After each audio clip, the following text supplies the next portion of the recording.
আসসালামু আলাইকুম, আমি Ashfakul Islam Tanmoy from the school of heart. আজকে আমরা যে টিউটোরিয়ালটি দেখতে যাচ্ছি সেটি হচ্ছে ল্যাটেক্সের টেক্সট ফরম্যাটিংয়ের টিউটোরিয়াল। আমরা ল্যাটেক্সে বিভিন্ন ফরম্যাটে টেক্সট লিখতে পারি, তারই কিছু উদাহরণ আমরা এখানে দিচ্ছি। আমরা যদি কোনো একটা টেক্সটকে ইটালিক ফরম্যাটে চাই, তাহলে আমাকে যেই ফাংশনটা লিখতে হবে সেটা হচ্ছে ব্যাকস্ল্যাশ দিয়ে টেক্সট আইটি ইটালিক। তো আমরা এখানে টেক্সট ইটালিক লিখেছি এবং এর জন্য আমরা ডান পাশে আউটপুট দেখব ইটালিক আকারে এসেছে। আমরা যদি কোনো টেক্সট বোল্ড আকারে চাই তাহলে আমার লিখতে হয় /text bf বোল্ড টেক্সট। কোনোটা যদি আমি টাইপরাইটার ফন্টে চাই তাহলে টেক্সট টিটি টাইপরাইটার ফন্টে। আর যদি আমরা স্মল ক্যাপসে চাই তাহলে টেক্সট এসসি। এখানে আমরা দেখতে পাচ্ছি এই চারটা আমরা লিখেছি এবং এই চারটার আউটপুট আমরা এই পাশে দেখতে পাবো italic text, bold text, typewriter, small caps. আর আমরা যদি কোনো একটা পোর্শনকে বড় ছোট বা বিভিন্ন সাইজে চাই, ওটাও আমরা করতে পারবো। তো সেটার জন্য যে কোনো একটা টেক্সটের যেই অংশটুকু আমরা বড় চাই ওই অংশটুকু আমাকে এই বিগিন লার্জ এবং এন্ড লার্জ এই ট্যাগের ভেতরে লিখতে হবে। যদি লিখি তাহলে আমরা লার্জ টেক্সট পাবো। কম্পাইল করি তাহলে আমরা দেখব এখানে আমাদের লার্জ টেক্সট এসেছে, অর্থাৎ নর্মাল টেক্সট হচ্ছে লার্জ। আমরা যদি আরে একটু বড় চাই তাহলে আমরা হিউজ ইউজ করতে পারি বিগিনের ভেতরে, তাহলে সেটা হিউজ হবে। যে ডান পাশে আমরা দেখব বেশ বড় সাইজের টেক্সট এসেছে। আমরা যদি এর চেয়েও বড় চাই তাহলে আমরা হিউজ ইউজ করতে পারি, যেটা বড় হাতের এইচ দিয়ে, অর্থাৎ ক্যাপিটাল এইচ দিয়ে শুরু হয়েছে। এর ভিতরে যেই টেক্সটটা দিব সেটা ভেরি হিউজ হবে। আমরা ডান পাশে আউটপুটটা দেখতে পাচ্ছি। আর আমরা যদি কোনো টেক্সট চাই স্মল, তাহলে আমরা বিগিনের ভিতর স্মল দিয়ে দুটো ট্যাগ দেব, বিগিন স্মল এবং এন্ড স্মল, এবং এর ভেতরে যে টেক্সটটা লিখবো সেটা স্মল হবে, যেটা আমরা দেখতে পাচ্ছি স্মল টেক্সট। আমরা যদি আরও ছোট চাই তাহলে আমরা একইভাবে কাজ করতে পারি, জাস্ট আমার টাইনি লিখতে হবে। টাইনি লিখলে এর ভেতরে যেগুলো আছে সেগুলি অনেক ছোট আকারে আসবে। আচ্ছা, এখন আমি যদি কোনো একটা টেক্সটকে একটা পেজের সেন্টারে চাই তাহলে আমাকে বিগিন ট্যাগের ভিতর সেন্টার দিয়ে যতটুকু টেক্সট আমি সেন্টারের ভেতর চাই সেটুকু লিখতে হবে। এখানে আমরা দেখতে পাচ্ছি সেন্টার টেক্সট এসেছে।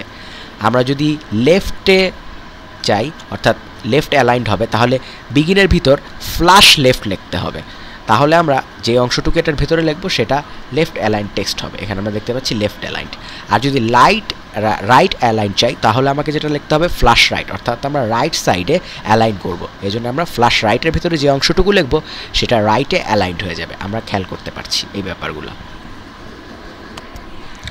এখন আমরা দেখব এই ল্যাটেক্স ডকুমেন্টে আমরা কীভাবে টাইটেল, অথর এই জিনিসগুলি অ্যাড করি।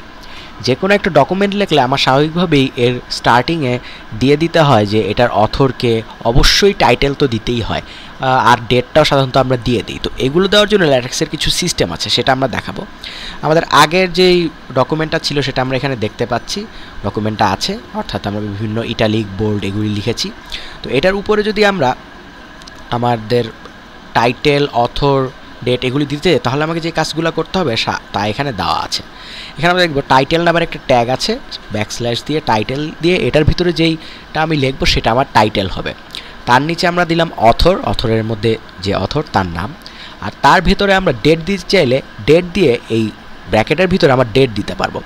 এখন একটা মজার ব্যাপার হচ্ছে, আমি আজকের নর্মাল ডেটটা যদি পেতে চাই তাহলে আমি জাস্ট /2 দিলে আজকের ডেটটা সে অটোমেটিক কম্পিউটার থেকে নিয়ে ইনসার্ট করে দেবে। আর যদি আমি আলাদাভাবে ডেট লিখতে চাই সেটাও হবে।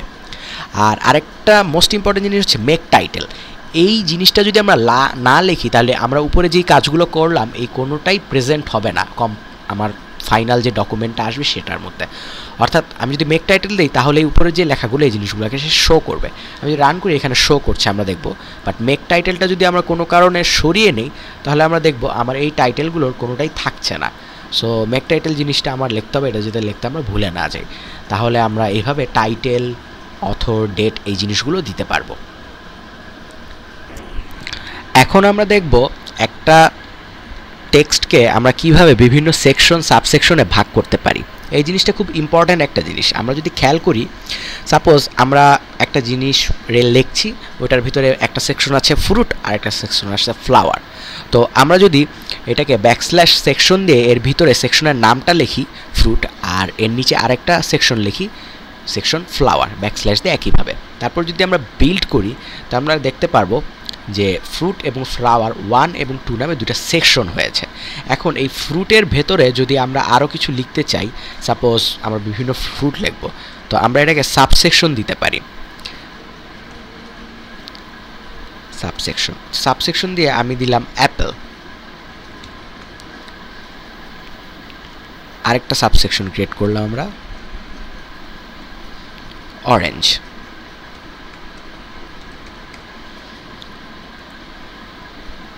এটার ভিতরে একটা সাবসেকশন ক্রিয়েট করলাম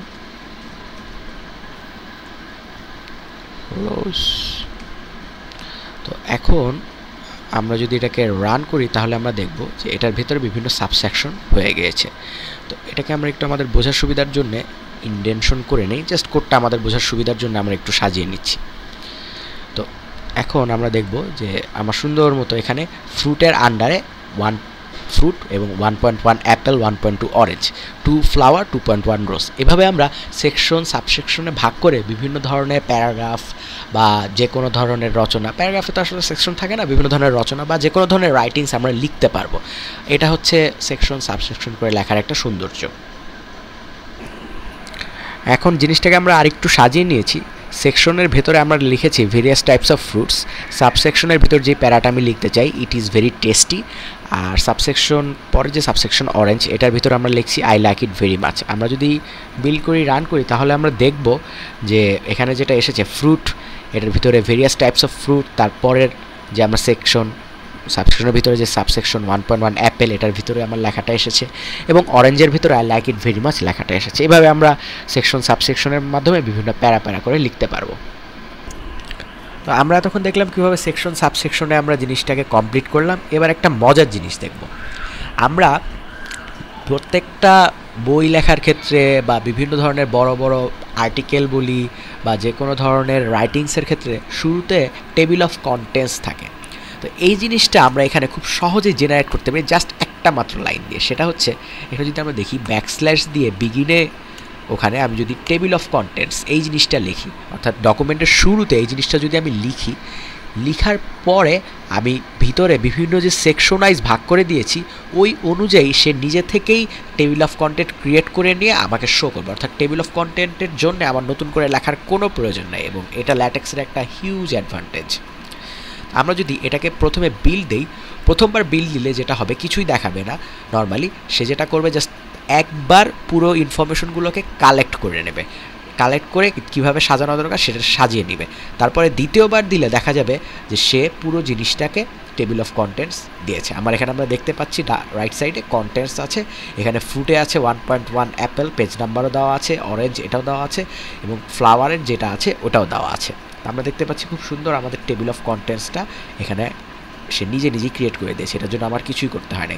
আমি যদি নিচে যাই তাহলে সেকেন্ড পেজে দেখতে পারবো আমার বিভিন্ন ধরনের যা আমরা লিখেছি সেগুলি আছে, 3 নম্বর পেজে আরেকটা জিনিস আছে। অর্থাৎ টেবিল অফ কন্টেন্টস জাস্ট এই একটা লাইনের মাধ্যমে আমরা পুরো সূচিপত্রটাই বা টেবিল অফ কন্টেন্টস যেটাকে বলি সেটা পেয়ে যাচ্ছি। তো এই ছিল মোটামুটি আজকে আমাদের ল্যাটেক্স টিউটোরিয়াল, কীভাবে একটা টেক্সটকে বিভিন্নভাবে ফরম্যাট করতে হয় সেই জিনিসগুলো দেখানোর চেষ্টা করেছি। আশা করি সবার কাছে ভালো লেগেছে। সবাইকে অসংখ্য ধন্যবাদ।